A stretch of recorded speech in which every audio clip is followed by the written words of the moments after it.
se está cayendo la inversión en I+D de tal manera en Extremadura y en España que se hace necesario un gran acuerdo nacional por la investigación y el desarrollo.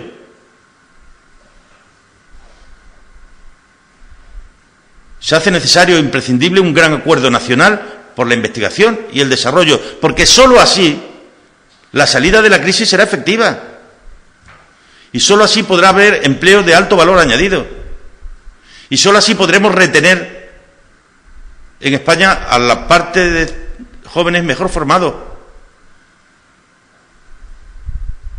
Por tanto, nosotros aquí en Extremadura lo estamos intentando y fue uno de los acuerdos a los que llegamos en el debate del Estado de la región, hablar de innovación, pero creo que con lo que podamos hacer aquí nosotros no es suficiente. Es necesario que el señor Rajoy y el señor Rubalcaba hablen de investigación y de desarrollo, tal como el PSOE ha planteado en reiteradas ocasiones, y que fue objeto de un amplio debate dentro de nuestra conferencia política. Un pacto nacional por la investigación y el desarrollo es esencial. Les doy solo un ejemplo. Cuando nosotros gobernábamos, los centros tecnológicos venían de Madrid a Extremadura.